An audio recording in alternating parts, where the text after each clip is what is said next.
Hello everyone, welcome to another Star Wars The Old Republic video, and for this video we are doing another pack preview. So it's going to be a preview of the Cartel Market items that will be available in the Battler Alliance pack, which is going to be released in patch 4.7.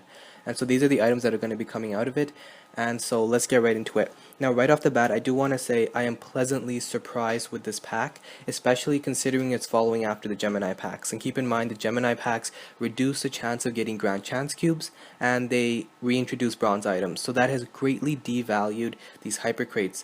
The prices of these Hypercrates have not dropped in the GTN. People are still trying to sell them for like 20 million credits, and I would say these Hypercrates aren't even really worth 10, 11 million credits because they don't have those Grand Chance Cubes, which sell super well.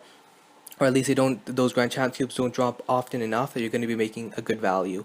And on the other hand, you're going to be getting, crappy bronze items that will sell for like 10,000 credits on the GTN. So honestly guys, these packs are just not worth it to buy at high prices, but overall the items that are coming out of these packs are pretty good. And so the benefit is that while it may not be profitable to pay 6,300 cartel coins or 20 to 25 million credits for this pack, it is good that these items are coming out of it because they'll be put on the GTN, and they will probably drop on the GTN, because especially considering bronze items will drop to like 10,000 credits, silver armor boxes tend to drop to like 40,000 credits. So if these items look good, then you'll be able to buy them off the GTN if you want them.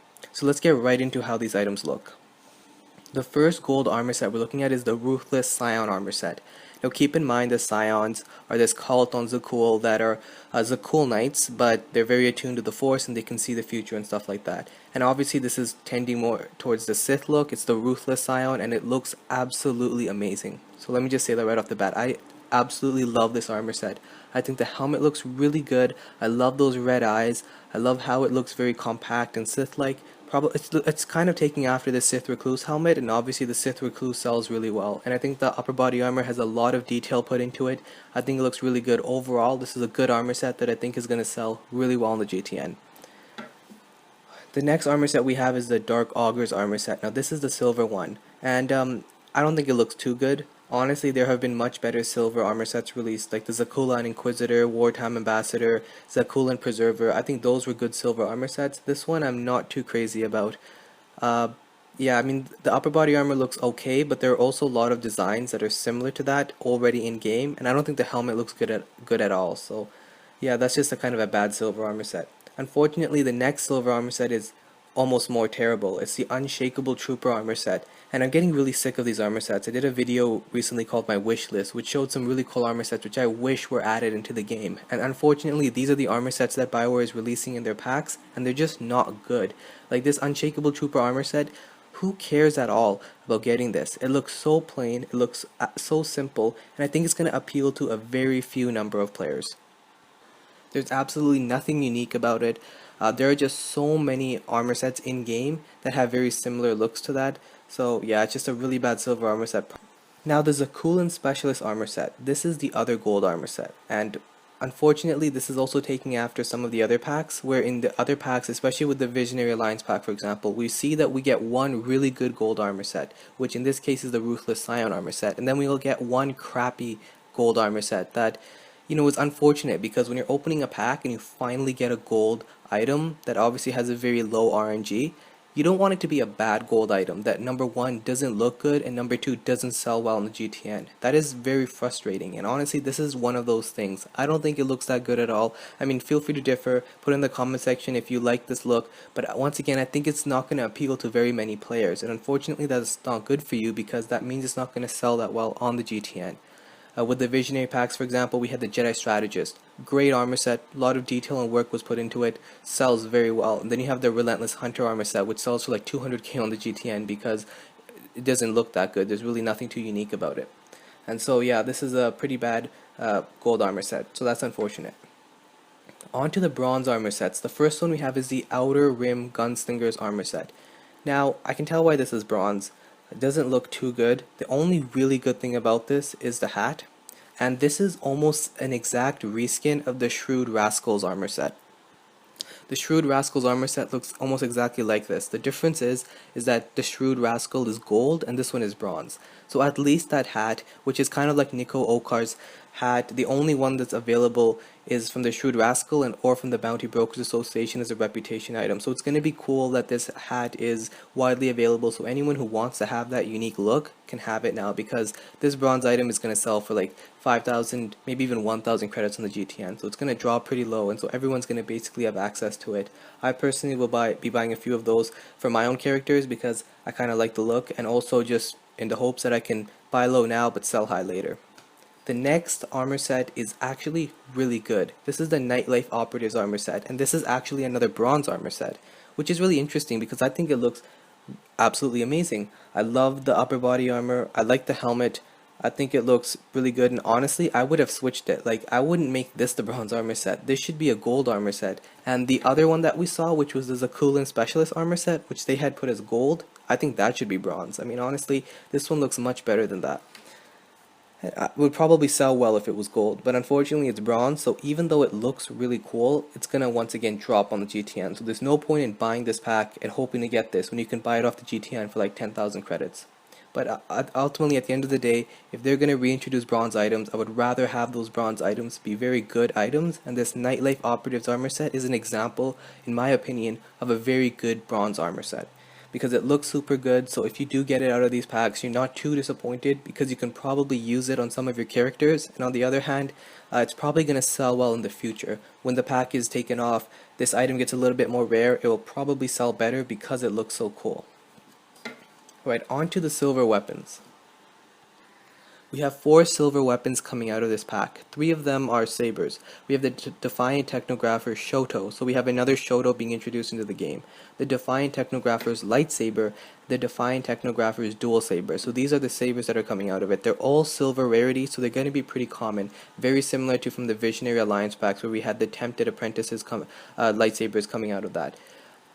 I'm not sure how they're going to sell well. Honestly, they are just the same hilt as a Defiant Vented Saber. The only difference is the vents are sealed, so you don't have those two things sticking out of it. Otherwise, the sabers have an almost identical style to it. It looks very similar, and it's basically just for anyone who wants to have the Defiant Vented hilt without the 2 vents sticking out the side. That's exactly what it is. And once again, as I said, not sure whether it's going to sell that well. Probably will drop to like how every other silver a weapon has dropped from these packs. It drops to around 40,000, 30,000 credits on the GTN right when the pack is released, and eventually it appreciates in price a little bit, and if this pack goes on blowout sale ever in the future, it'll probably drop super low again. Even though it looks pretty good, honestly, I'll say the hilt looks really good, and this is just one of the Shotos that's introduced in the game. There's only like 3 in the game right now, so I think that makes it pretty valuable. But on the other hand, because there's such common drops from these packs, they're going to drop pretty low on the GTN. So if you want one, you can easily pick it up for a low price on the GTN. No need to invest in one of these packs. And because these items drop so low on the GTN, that's another reason why there's no point in paying 20 million credits for this pack. I mean, with the other Alliance packs, I tell you to buy it at 10, 11 million credits. I would not even suggest that price to buy one of these packs, because every item out of this pack can be bought off the GTN for like a cheap price. So there's no point in paying credits for a pack and then hoping you get one of these items. The Defiant Technographer's Assault Cannon is another silver weapon coming out of this pack, and honestly all I can say is junk. Like, just in general, assault cannons do not sell that well. They are only usable by one class, which is the Trooper. And just in general, there's just not enough of a high demand for them. And there are so many assault cannons in game that look really, really cool. And so all the Troopers are using those assault cannons, and all these new ones just don't sell well on the GTN for that reason. As expected, we have the 2 platinum items, the Defiant Vented Lightsaber, the Defiant Vented Saber Staff. So obviously the Defiant Vented Lightsaber is an awesome drop, very, very rare. Okay, it's not uncommon to open like 10 Hypercrates and not get a single Defiant Vented Saber. And I know that because I have opened 10 Hypercrates of the previous Alliance packs. I've opened way more. I've opened like 15 Disavowed packs because I bought them off the GTN for credits, and I've only gotten like 1 Arbiter's Lightsaber. So it goes to show that these are super duper rare. Unfortunately, the Defiant Vented Saber Staff is a platinum item, but it doesn't sell well at all. Like, it's dropped on the Harbinger to like in between 2 and 4 million credits. That's usually where it drops to.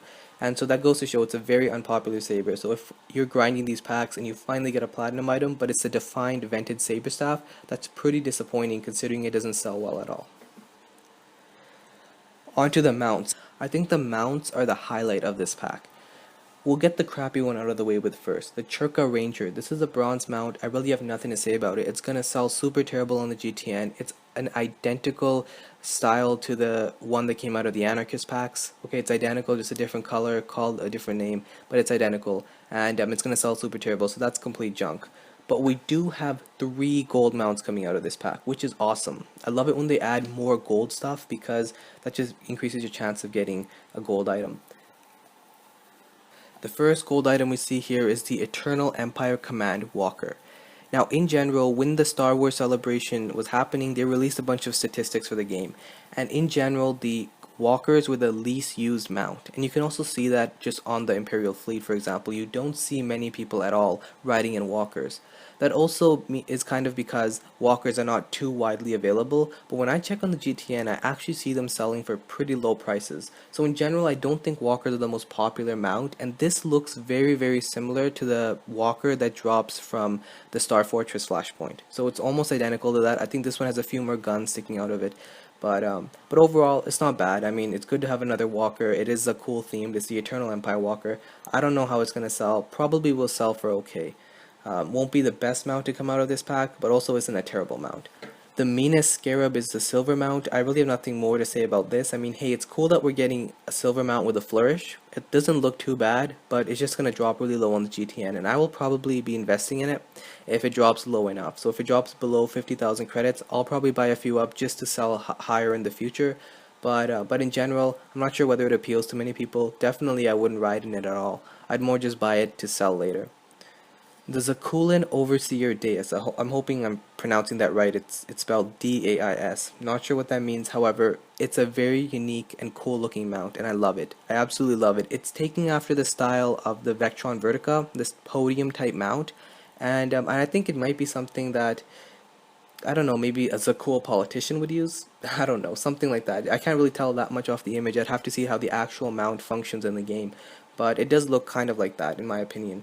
I'm thinking back to in Revenge of the Sith, when you have all the Senate politicians on their little hover chairs floating around saying their speeches and stuff. I can imagine maybe this being in some sort of Zakul parliament where someone's standing on it and it's moving around while they're saying a speech. Or it could be used in battle. I have absolutely no clue, but it just looks super cool. So yay, we're getting a really unique, good gold mount, and I hope it doesn't drop too low on the GTN. Because from the Revenge packs, for example, we had the Vectron Enforcer. That was a very unique, good mount with a very nice flourish, but it still dropped to like 500,000 credits on the Harbinger. And the reason is because people just weren't buying that mount, and so the price dropped. You know, if a mount is really desirable, a lot of people want it, only then will the price stay at a high price. But with these types of mounts, you never know what happens. So I hope it stays pretty high, because honestly, I think it's a really good looking mount. The other and final gold mount is the Arbor Macron. So this is very similar to the Acklay. It's probably going to be the same height as the Acklay, going to move like the Acklay, but it is one of those beasts that you see on Makeb. Yeah, and there's really nothing more to say about it. I love it when BioWare adds these different beasts, because it's just super cool to ride these different animals, because you see them in game, you fight some of them in game, and then it's nice to just ride one on the fleet and stuff like that. So yeah, another good gold mount. And the Acklay generally sells for very high prices on the GTN, especially on the Harbinger. Now they've dropped a little bit lower because of the Visionary Alliance blowout sale, but just in general, I find that they sell super well. Now the silver beast mount from these packs, because every single one of these alliance packs has a silver mount that is a beast. We have Varanticuses, Raptors, Tauntauns, and so now we have a Womp Rat, which unfortunately devalues the gold Womp Rat that drops out of the Anarchist packs. Was it the Anarchist or was it the Underworld Alliance? One of those packs drops a Womp Rat. No, it was the Underworld Alliance. Okay, the Underworld Alliance packs dropped a gold Womp Rat. And now they're just kind of giving us a silver version of it, which is unfortunate, because anyone who's holding on to one of those gold Womp Rats is probably going to have to sell it for a lower price now, because this silver one's going to be super common drop, going to be put on the GTN for maybe even less than 100,000 credits, might be in the range of 100 to 300,000 credits, but either way, anyone who wants a Womp Rat can now get one basically.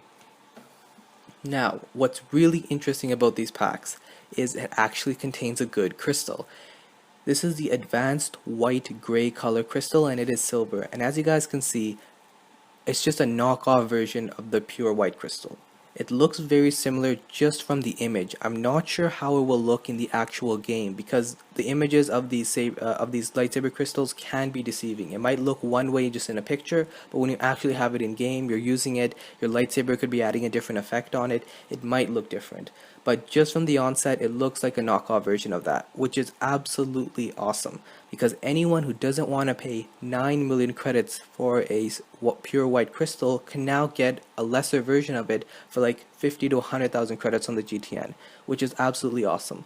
So it's great that we have this crystal, because I personally will be buying low and selling high with this. Any crystals that drop out of my pack opening of it, or any crystals that drop low on the GTN, I'll buy them all up, hoard them, and then sell them later when it's a lot more rare. Because if this does look like the white crystal, it's going to be an awesome crystal to hold on to. Because I think a lot of people are going to be willing to pay for it, because it's the only way you can get a crystal that looks white, but you don't have to pay millions of credits for it. I'm not going to deal with the pets. You guys already know my thoughts on pets. They sell super bad on the GTN. They're just complete junk that drops out of these packs. So if you get these pets, they're just junk. I mean, you're not going to be able to sell them for very high in the GTN. That's unfortunate. Now the companion that comes out of this pack is the droid companion. It's Isotope 5 droid, which is unfortunate, because generally beast companions sell super well and droid companions drop pretty low on the GTN. Now I'm not sure how desirable an Isotope 5 droid is, because it's only really relevant to those players who played and enjoyed the Rise of the Hutt Cartel, where you had to farm these Isotope 5 droids, and they were a super important part of the story. So I'm not sure how many players want to kind of fight with one. It also kind of will depend on its size. If it's a super big droid, then I think it will be a lot more desirable. But if it's a small little baby droid that just kind of follows you around, I'm not sure a lot of people will want to fight with it. It also will depend on its fighting animations. So does it shoot out lasers, or does it just shoot out bolts, or what's going on with that? So a lot of those factors will affect how well it sells, but in general, these droid companions do not sell as well as beast companions do. A lot more people want to have animals following them and fighting with them, rather than just droids.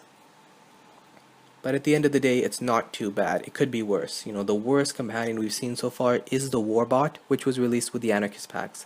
I mean, that was one of the worst companions, really. Now I'm gonna let the decorations go on in the background, but I just want to quickly talk about a few of them, and then I'll end with some final thoughts on the pack while you guys can check out the rest of the decorations.